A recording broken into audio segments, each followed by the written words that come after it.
Hi, it's Maggie, and this is Weekly Maggie. We're almost there. It's so close you can smell it. It's almost closing time for your new home, right? As exciting as this is, there are 4 things that you must do to avoid any situation that can cause panic at the closing table.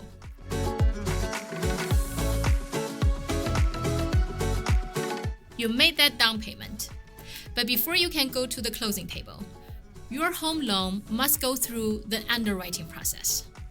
Underwriters are like real estate detectives. It's their job to make sure you've presented yourself and your finances truthfully, and that you haven't made any false or misleading claims on your loan application.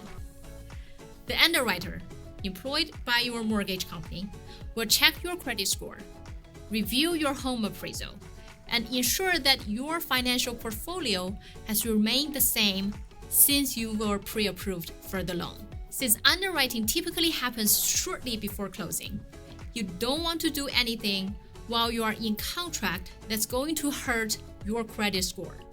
That includes making a down payment on the car, boat, or similar large purchase that has to be financed. Please don't buy anything before closing.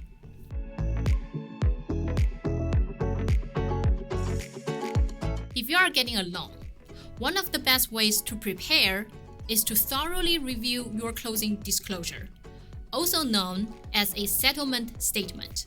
This official document outlines your exact mortgage payments, the loan's terms, for example, the interest rate and duration, and additional fees you'll pay, called closing costs, which account for anywhere from 2% to 7% of your home's price. You'll want to compare your closing disclosure to the loan estimate your lender gave you at the outset. If you spot any discrepancies, ask your lender to explain them. This is your home and your responsibility. Please be sure to go through these documents in detail, and if you need help going through them, be sure to reach out to your agent, lender, escrow agent, basically anyone on your real estate purchase team.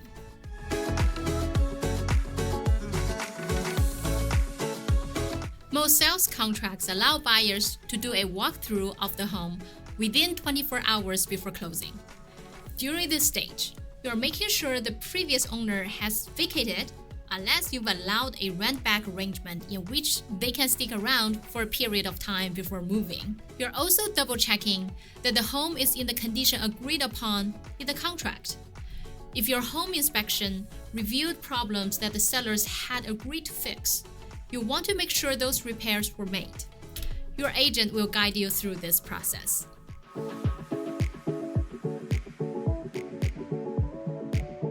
Make sure you have the following items when you head to the closing table, or anything else you are instructed to bring by your closing agent. Proof of homeowner's insurance, a copy of your contract with the seller, your home inspection reports, any paperwork the bank required to approve your loan, a government-issued photo ID. Note to the newlyweds who just changed their name, the ID needs to match the name that will appear on the property's title and mortgage. Plan to sign a ton of paperwork. Closing agent from the escrow company will guide you through the process. All of this can feel overwhelming, but it's part of the process that you have to go through. But don't worry. Yes, it is your responsibility that you need to read the documents and check the boxes, etc. But you have the entire team behind you, led by your real estate agent. Be sure to communicate with your agent all the way to the end. They will guide you through and be there for you. If you have any questions regarding the closing process, or if you need some help guiding you through the process, please feel free to DM me or leave a comment below, as I'm here to connect, listen, and serve you and your family, as well as our community online and offline. See you next week.